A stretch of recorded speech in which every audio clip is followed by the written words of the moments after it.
So yesterday we talked about how we start actually translating our values into living a life using the compass that is our value system. And we talked about the importance of remembering, because it can be really easy to lose track of what's actually important to us when we get lost in the busy of everything. And we talked about the importance of creative tension and kind of keeping connected to the sense of vision that our values inspire us with, as well as connected to reality and the reality of where we're at, and kind of being able to hold both of those in such a way that it actually it helps fuel us. It helps, the tension actually helps pull kind of reality towards the vision that we want to create. So we're going to getting into more of the specifics around this today. So a key question I want to pose today is, well, how do we design the structures of our lives to be able to start to enact our vision, to create the things that we want to create, to actually take this compass that is our values and properly kind of start to use it in the landscape of our lives. Now this question of well, how do I design my life to live my values can feel like a bit of a daunting question. If I'm considering the big picture of well, I want to make these things happen, and I want to earn money, and I want to have a family and kids, and and it can all kind of start to feel pretty overwhelming. And this is where I think one of the key aspects of what creates good values is that they don't just give us a sense of what, or we could say where we're actually going, what it is that we're wanting to create, but they also give us a sense of how. How am I going to walk the path of creating these things? If I have a value around adventure, how can I create these adventures off in the future, planning to travel or whatever it is, and how can I also kind of live right now with that sense of adventure at the same time? And I think it's really important to kind of be in the both end of these things, because then we're living our values as we're also using our values to steer us towards the things that we want to create.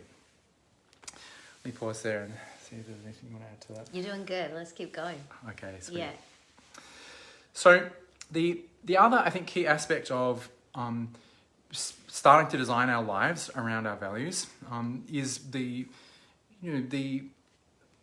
how the structures that we need to define start kind of cascading together. So, ideally I start to think about the big picture of my life, and then I chunk that down into, well, what are the big pieces connected to that? And then I chunk that down into whatever it is, 3 to 5 year goals. And this is the kind of standard approach that you will see kind of most people start to advocate for. And I kind of keep chunking that down.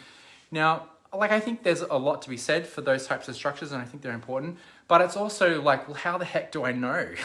How can I plan all that kind of stuff out, And I've certainly been in that kind of approach where I'm okay, I've got these really cool structures, I'm going to make all this stuff happen, and I'll tend to go for a while, and then I'll kind of somehow it starts to kind of lose steam because maybe I didn't quite hit some of the goals that I wanted, or maybe I'm kind of getting distracted by other things, or I'm being inspired by other things. And so how do we kind of stay connected to this sense of larger structure that's going to take us somewhere, but also have kind of dynamism and adaptability, and we can kind of shift and change direction, and I think this is a really important kind of paradox to be managing at the same time. And part of what kind of has daunted me about those types of structures in the past is that it's so hard to know for sure. I think that this goal is going to create the thing that I want, but I don't really know that for sure. And I even chunk that down. I think this plan for this week is going to take the step towards my goal, but how do I even know? And what I think we end up getting confronted with is that there's so much that we don't know. So our ability to actually be in uncertainty and not knowing, I think, is also a really important part of this. And it's actually ultimately liberating. In the past, I've put a lot of pressure on myself to have the answers for all this stuff, and I'll kind of have this really earnest inquiries of what's the right thing for me to do, how should I be living, and I love myself for the earnestness of those inquiries, but I also had a lot of pressure that I felt because of it. And I would like make mistakes, and then I'd beat myself up for those mistakes because I'm like, well, if I'd planned properly, I would have like realized that was going to happen or whatever it is.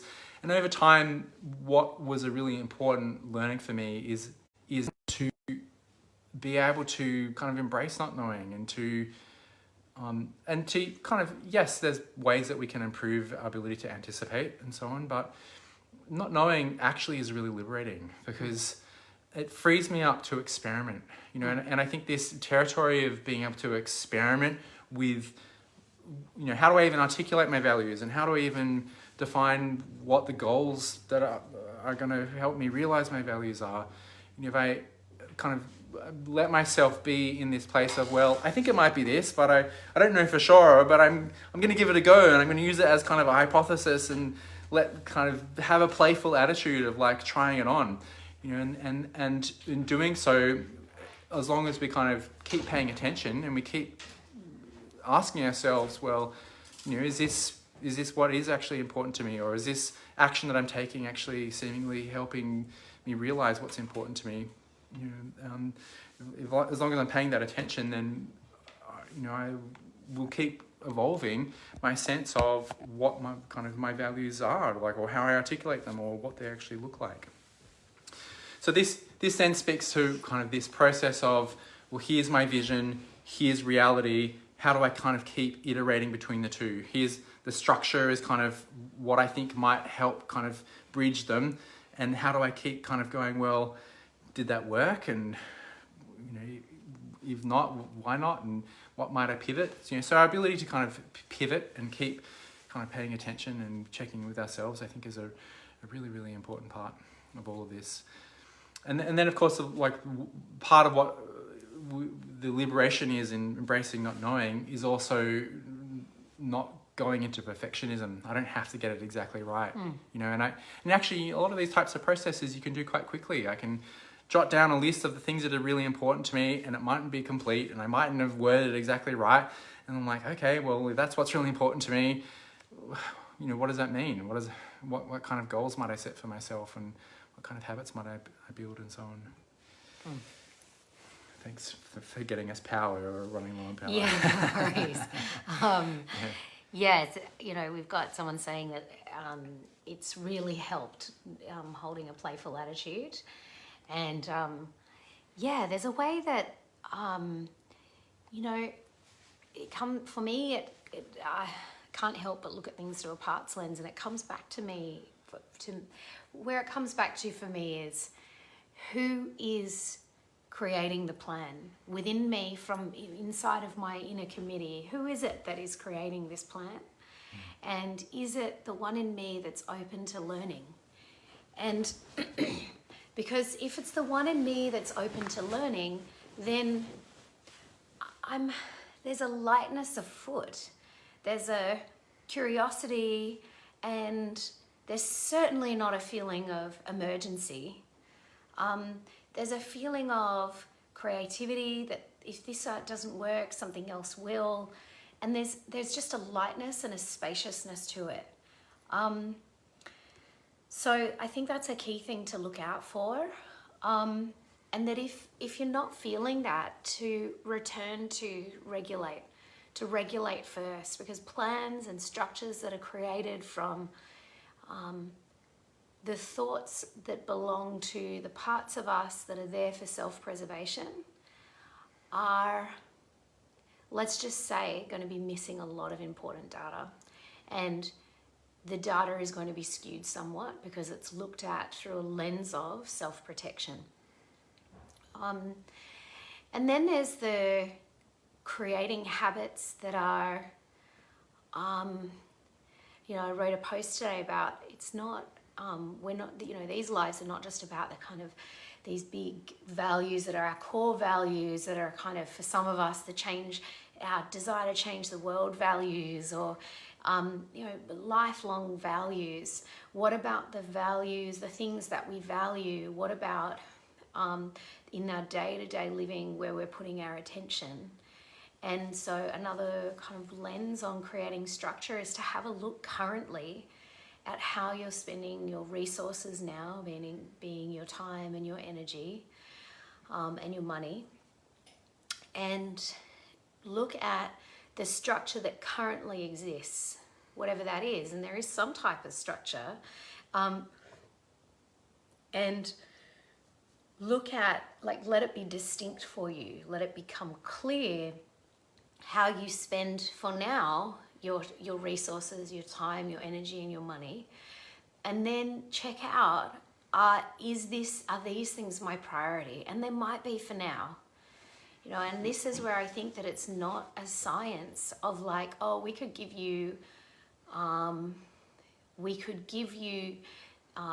the formula and you can follow it. It's actually like, life's not like that. And then there's a lot of listening that's required. And so looking at your structure now and listening for, when I consider that I'm spending my energy, attention, and resources on these things, how do I feel in response to that? And your feelings, as we've talked about in previous live, if you haven't seen that, I really suggest watching it. I think it's a really key one in terms of being navigated from the inside of how do you create the habits that are right for you now. The way that you feel about how you're spending your attention and time and energy will be some type of indication for you of if it has you feel good about yourself. And I don't mean pleasure. So I want to make a distinction here between pleasure and extension. They're different. Pleasure is required when I've extended enough. It's like the icing on the cake, but pleasure without extension actually becomes it's death by pleasure. It's death by gluttony. It's death by, can become like it is a form of inertia. And that doesn't mean that you're not moving, literally, but pleasure is not about growth. Extension is about growth and evolving, and all the time, all of our cells are growing and evolving, like all the time, and we are part of nature. We're not separate in that sense. So that's another type of assessment, like how much of my time, energy, and resource am I spending on pleasure, and how much am I spending on extension? And that's an elegant dance that we learned through trial and error, and it's imperfect. And you know, I kind of likened it today to tuning in to, we keep course correcting in our lives. That's sort of how I sort of see life. It's kind of like a continual course correction, and course correction being needing to shift and pivot and flow and attuning to what is the correct airwave for me to ride right now. And the more that we can kind of do these practices of checking and assessing and staying in reality, using our inner compass, checking, you know, do I have guilt hanging around? Like, that's such a good emotion to check for. Like, I noticed last night I was like lying in bed and I felt this guilt that was like really quite far back, but I could feel it. And it was sticky. And I'm jet lagged, so I have been staying up late and then sleeping in, and I am jet lagged, but there's a way that I've been kind of riding that jet lag wave and not changing it.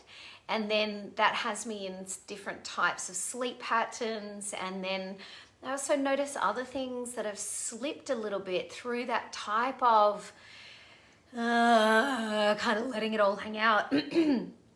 That I felt some guilt kind of just back here, and it felt like a slight heaviness.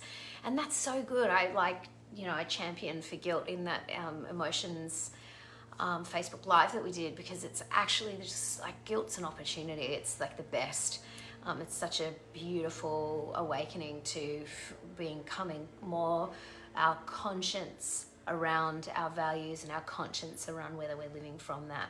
So, yes, looking at our daily habits, and all of those add up to a healthy self-esteem. So if I'm actually doing the little things that actually I do value, regular self-care that feels hard sometimes, doing those things actually adds up to feeling more robust self-esteem, which then has me be able to tackle bigger structures of longer term plans for vision on that aligns with my values. Like another kind of couple of distinctions that I think about here is kind of like the journey versus destination. And I kind of said that a little bit before around like the how we're like going towards our goals, which is kind of more the journey side of it, and then the destination, like what are the goals, like where are we actually going, and I think they're actually like both really, really important. But there's a metaphor that I really love that I got from a book called The Practicing Mind, talking about like swimming, right? Like if I'm in a big lake, let's say, and I'm trying to get to a particular place in the lake, and that's my destination. But like I don't swim though constantly looking at that destination. That's super tiring. I'm just gonna like super wear myself out. So yes, I need to look up every now and again to make sure that I'm on course and course correct if I need to. But actually what's way more kind of just enjoyable, right? And actually also more efficient is to focus on the strokes of the swimming. It's like feel the water and just like being in the moment of the swimming, and this is the like being in the journey, actually focus on the process, enjoy the process. And I think this is a lot of what you're speaking to, right? Is if I'm paying attention to how I'm feeling and where I might need to course correct. And in terms of the swimming metaphor, maybe I'm feeling really puffed out and I need to just like tread water for a little bit, or climb on a paddleboard, whatever it is, Treading water is pretty also extension. Ex-waterpolo player. Yeah. I like treading water. I don't find treading water at all pleasurable. Yeah, no thanks. And so like I think it's actually, in terms of percentages, whatever it is, like really we should probably be more focused on the process 90% of the time and looking at the destination 10% of the time, right? So if I translate that into like habits, like of course all of us are going to figure out what the best habits are for us, but habits are so important because habits are kind of what becomes automatic and therefore just what sets our trajectory automatically, so we're conscious about building our habits and kind of taking away habits that aren't good for us. That will really set our course a lot. And I really recommend the book Atomic Habits around all this stuff. I think there's a lot of awesome stuff in that book. All right. But I think the key habits are, one, in a sense, is actually kind of just like living with value. And by that I mean asking myself regularly, what's valuable to me in this moment? What's valuable to me in this situation? Like why am I here? What's valuable to me being out with my friends, going to this show, being at this job, right? And constantly asking ourselves that question will just naturally have us be course correcting in little ways. So that to me is a really gold habit of just like practicing asking yourself what is valuable to me in this moment. I also think that weekly planning is a really super helpful habit because it's a period of time which is not too large, but it is large enough that I can start to think through my activities and my time. And it also lets me kind of stick my head up, so to speak, to a larger time horizon, right? And I talked about this yesterday, right? One of the challenges in all of this territory is how do I manage my attention at multiple time horizons? So if we go back to the swimming metaphor, well, a lot of it would just be on the ground in the moment, right? But I need to take those pauses to go, am I actually going where I want to go? Is the direction that I'm heading in the direction that I want to be heading in? And I'm actually not a huge fan of doing lots of structured goal setting, like at lots of different levels. I actually think primarily you need just a big picture view, like ultimately where am I going? And it doesn't even have to be like exact. It just needs to be clear enough that it gives you a good sense of direction. And then I need to be more at somewhat this kind of week to week view and be checking in with that big picture view. And so it's that short horizon and that big picture horizon that I think helps make sure that we're kind of ultimately going where we want to go. And then week by week, month by month, we're kind of gradually moving towards we want to get to in a way that kind of feels good to us. So I would probably add some level of bigger picture planning, but I think a starting point of a weekly planning habit really kind of makes it a big difference. And then finally, like habits that really just have us connect with ourselves, and this is all the stuff that we've explored around values and regulation, practice that kind of has us in a really coherent state of regulation so that we're feeling the sense of wholeness, or a practice that has us dialoguing with our parts and coming into wholeness around our inner conflict. That those practices as some level of habit of consistency, I think makes a big difference to, like Prem was saying earlier, make sure that we're planning from the right places, and we're not kind of, our parts aren't just whatever it is because we've introjected some sense of we should create this thing in our lives and my part's running with that and I'm going to run full steam ahead till I just crash into the ground. And that's pretty common actually with a lot of people until they have their crisis and realize that it's not really them. So something that I love that you suggested a little while ago was around new habits that we want to start adding into our day to connect them with other habits that we already have. So like when you go to think about habits that you already have. So for example, cleaning your teeth, that's a habit that you already have. Having a shower, that's another habit that you already have. Eating your breakfast, that's another habit that you already have, right? So there's habits that you might not even realize that you're repeating every single day that are already a habit for you. And so you close the fridge door always, don't you? That's a habit that you just never, and if you don't, you go, oh God, I didn't close the fridge door and now it's beeping at me. Like that's something you do every day. So there's habits that you have that you could actually sync up other habits with, right? So if you think about that, what can you pair with the habits that you already have? And so for example, it might be, how am I going to remember that thing that they talked about? How am I going to remember to keep asking myself what's valuable in this situation? Well, stick that somewhere where you always are doing a particular thing. So like things that I really want to remember, I write on a piece of paper, I take a photo of it, and I make it my screen backdrop for a period of time. So it's always there. Set alarms on your phone. Carly is driven mad by how I do that. But there is a way that there is a habit for me that when an alarm goes off, at some point in time, depending on how good the song is of what the alarm is, I turn it off. That's a habit that I have. And so there's a way that I can pair that then with reminding me things that are important to me, like drinking water, for example. You always, you clean your teeth every day. What can you pair with that habit? So for me, for years, I was a long distance runner. I loved it, but there was all my life before I started that, I thought I was a crap runner. I didn't think that I could run until I met this person who was a long distance runner and they taught me how to run. Anyway, they taught me to pair running and getting in the zone for running with, as soon as I woke up in the morning, I had my sneakers beside the bed. And as soon as I put my sneakers on, it would have me feel different. Like I would feel like I was ready for something. And so as soon as I got out of bed, I would put my jogging leggings on and my sneakers as soon as I got out of bed. And that helped to combat the talk that would happen of like, I don't know, like maybe I'll have a cup of tea first, maybe I'll blah, blah, blah, blah first. Instantly, that would have me in the mode of, okay, I'm going outside because every day I had a habit of stepping out of bed. So there's a way that if we can pair things together, it can give us a better chance of starting a new habit with pairing it with something that we're going to do anyway. And I love that. I think that's just super smart. Yep, habit stacking. Habit stacking. Yes. I think that's probably pretty good. Okay, great. So we're going to put a practice in the comments.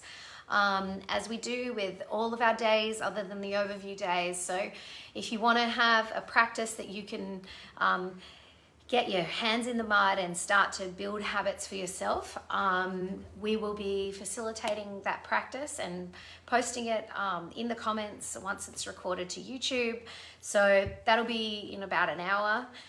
If you want to come back and look at it tonight or tomorrow, it'll be there. Thanks so much for joining us, guys. I'm looking forward to reading all the comments that I can see popping up on the screen. Great. See you guys. Bye.